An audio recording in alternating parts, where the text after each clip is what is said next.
Tapas de moules de Bouchot de Saint-Brieuc, une recette toute en fraîcheur, parfaite pour cet été. Allez, je commence tout de suite à les trier. Donc, on va vérifier, par exemple, celle-ci, elle est cassée. Donc, aucune hésitation, je la jette. Celle-là, un petit peu ouverte, il suffit juste de donner une petite tape sur la coquille. Si elle se referme, c'est que c'est bon. Quand il y a un petit filament comme ça, on tire dessus parce que c'est franchement pas très agréable sous la dent. Allez, une petite dernière, hop, c'est bon. Je vais les rincer rapidement sous l'eau froide. Alors, ces moules mytilimaires proviennent de la baie de Saint-Brieuc. On y trouve une réserve absolument extraordinaire. Il y a 100 km de pieux où sont élevés donc, ces moules de Bouchot. Alors, pour les cuire, un peu de vin blanc. Hop, je vais le porter tout de suite à ébullition. Une feuille de laurier pour parfumer le tout. Alors, les moules, toujours une règle, on ne va pas trop les cuire. 2 à 3 minutes grand maximum, sinon elles vont devenir caoutchouteuses. Ce ne sera pas du tout agréable. Belle petite moule de Saint-Brieuc. Et voilà, c'est parti pour 3 minutes. Je passe tout de suite à ma sauce. Un citron vert. Donc toujours bien le rouler sous la paume de la main pour en extraire au maximum le jus. Je vais mettre uniquement la moitié de mon citron, 3 cuillères d'huile d'olive, un petit peu de sel, un petit peu de poivre. Et là, je vais vous sortir ma petite cuillère magique qui émulsionne en 2 secondes ma vinaigrette.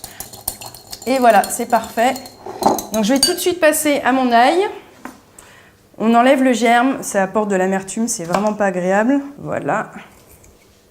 Et je vais jouer ma feignante, je vais prendre un presse-ail. Alors maintenant, je vais passer à mon oignon rouge. J'ai choisi un oignon rouge là parce qu'il a une saveur plutôt douce, il est sucré. Direction le bol. Alors, un petit poivron jaune. Là, je vais le peler. On enlève le pédoncule. Je vais le couper en 2. Et là, vous avez vu, il y a des membranes blanches. Alors là, il faut surtout les retirer parce que ça apporte beaucoup d'amertume. Là, on va travailler sur des tout petits dés. Mon poivron est terminé. Alors, je vais tout de suite voir où en sont les moules. Super, elles sont vertes. Donc, je vais les égoutter pour les faire refroidir. Alors là, le principe, c'est de les ouvrir en 2. On a des belles moules de Bouchot élevées sur des pieux, donc qui proviennent de Saint-Brieuc. Vous savez où c'est ? C'est en Bretagne. Allez, la petite dernière, direction le réfrigérateur. On va terminer notre petite sauce à base de légumes. Donc ma tomate, je vais juste lui enlever la pulpe et les graines. On va les couper en tout petits dés. Direction le bol. Oh, c'est super, ces couleurs, du rouge, du jaune, l'ail, ça sent bon. Et on va rajouter un petit peu de vert avec le persil. Donc toujours les herbes, n'oubliez pas, on les travaille à la fin. Sinon elles risquent de noircir, de s'oxyder. Autant en profiter des vraies saveurs du persil. Et voilà, mon persil est bien haché. Allez, je vais tout de suite retrouver mes moules.